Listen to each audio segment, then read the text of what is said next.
This is the 10th in a series of short podcasts designed for the families of children with chromosome 18 abnormalities. In this podcast, we will discuss Pitt Hopkins syndrome, what causes it, and how it relates to 18q-. First, it's important to understand what a syndrome is. A syndrome is defined by a collection of clinical features. A syndrome is identified usually when it becomes clear that a certain combination of clinical features frequently occur together and are therefore presumed to have a single cause. These clinical features may be facial features, medical issues, or developmental strengths and weaknesses. This is often the point at which a syndrome receives a name. Once a syndrome is identified, the next task is to identify the underlying cause.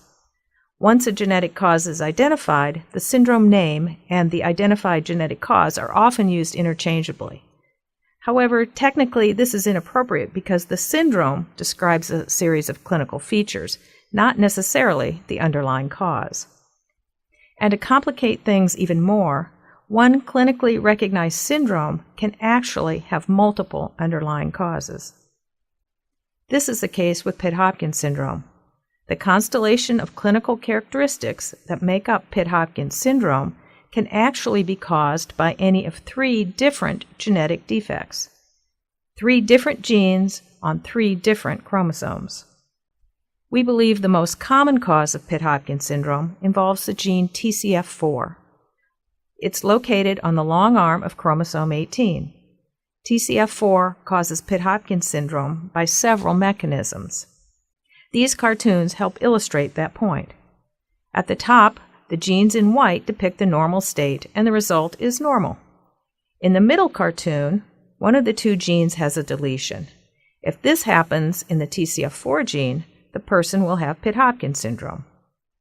The cartoon at the bottom depicts the third possibility. One of the two copies of the gene has a mutation, indicated by the red star. If a mutation occurs someplace in the TCF4 gene that causes one copy of the gene to be non-functional while the second is still normal, the person will have Pitt Hopkins syndrome. With respect to the TCF4 gene, both copies of TCF4 need to be functional for normal development to occur. This is the definition of a dominant condition.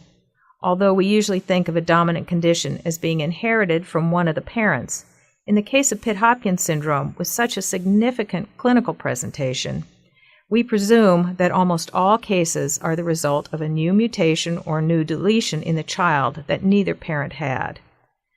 This means that these families are at a low risk for having more than one child with Pitt Hopkins syndrome. The other two causes of Pitt Hopkins syndrome involve genes on other chromosomes. Both these genes can cause Pitt Hopkins syndrome, but by a recessive genetic mechanism. These cartoons depict how a recessive condition arises. Again, at the top, the normal condition is shown in which there are two normal copies of the gene, resulting in no disease state. The next two cartoons, which you saw before, but here in a recessive condition, neither the deletion of a part of one of the two copies nor a mutation in one of the two genes causes disease. However, people with these DNA changes are carriers for the condition, and they probably have no idea they are a carrier for the disease. In a recessive condition, both copies of the gene must somehow be defective in order to have the condition. A child with Pitt Hopkins syndrome caused by one of these genes is likely to have both parents who are carriers of the disease-causing mutation. But remember that each of us probably is harboring 200 recessive mutations, making us carriers for many conditions. These families are at risk for having more than one child with Pitt Hopkins syndrome and should see a genetic counselor for a consultation. Now that we know what Pitt Hopkins syndrome is and what the causes are, let's turn to 18q-. 18q- is not a syndrome. It's not defined by any clinical characteristics at all. It's defined by a genetic test that identifies a deletion of a portion of the long arm of chromosome 18. It's important to appreciate that it does not matter which portion of 18q is deleted, and that there is no commonly deleted region.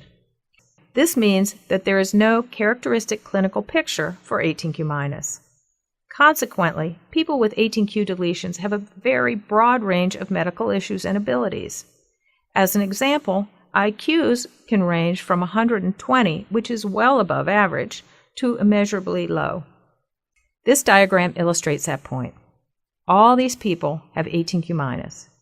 Each blue bar indicates the region of the intact chromosome for each individual in comparison to the picture of the chromosome shown across the top. The gap in the blue line shows the region of their deletion. Their unique study ID number is shown to the left. All of these people have 18q-. If you look at individuals 175, 181, and 27, they share no deleted region in common. Consequently, their clinical pictures are very different. We have now studied almost 300 people with 18q deletions, and no two unrelated people have the exact same deletion. This means that no two people would be expected to have the exact same characteristics as a result of their deletion, though they may have some overlapping general features such as developmental delays or hypotonia. People whose deletion includes TCF4 can be thought of as having Pitt Hopkins syndrome. This is because their characteristics are similar to those with Pitt Hopkins syndrome. However, technically speaking, none of them have Pitt Hopkins syndrome. Individuals number 30, 181, and 239 all have deletions that include TCF4, as well as other genes. Therefore, technically, they have 18q-. That being said, anything we learn about Pitt Hopkins syndrome will probably apply to these three individuals as well, so they are likely to benefit from any Pitt Hopkins syndrome research. However, they may not be allowed to participate in some Pitt Hopkins research because their deletion involves genes in addition to TCF4. We have a recent publication in which we found that those with large deletions of 18q that include TCF4 are not substantially different from those with deletions of TCF4 alone. From a scientific perspective, these children do not have Pitt Hopkins syndrome, as it's defined by deletion or mutation of TCF4 alone. However, from a family's perspective, there's little distinction between a person who has a deletion of just TCF4 and a person who has a deletion of TCF4 in addition to other genes.